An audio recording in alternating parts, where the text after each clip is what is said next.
Here's a good story for you. One local man just won his first competition in his pursuit to become a professional bodybuilder, and he does it all while in a wheelchair. Incredible story. And News 13's AJ Janavel is here now with his Positively Carolina story. AJ. Well, many of us have a hard time finding motivation just to get to the gym. Ernie Johnson is doing it without the use of his legs or full use of his hands, but he says being a quadriplegic has not changed his outlook or his determination. I try to work out twice a day. That's more than most people go to the gym in a week. For me, more like a year. Ernie Johnson says never in the last 17 years he's been in the chair did he feel he had an excuse to give up. I had to find a different way to be athletic. In 1997, Johnson broke his neck and damaged his spinal cord on the football field for Conway High School. In a split second, he went from a 17-year-old in the prime of athleticism to being paralyzed.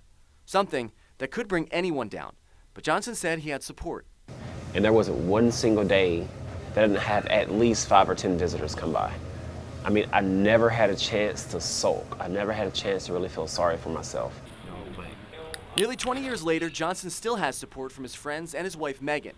Though, he says for the most part, he can perform his workouts by himself. It's just more convenient when I got somebody there with me. Johnson says even though he's continued to work out since his injury, in March of this year, at his first wheelchair bodybuilding contest, he got to experience something he hasn't felt since his days on the field. That competitiveness just came right back to me, and that's why I'm in the gym all the time. I'm trying to eat better. I'm trying to work out harder. I missed it, and I really like that feeling. I like having that feeling of having to compete against other people again. Johnson tells me the sport of wheelchair bodybuilding is gaining popularity, and now that he has the chance to compete again, he's making it his goal to improve.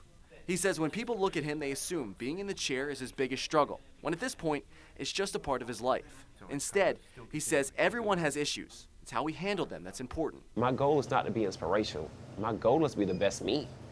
And instead of looking for reasons not to do it, I look for reasons to do it. And Johnson tells me he wants to build more awareness for his sport and eventually become a professional.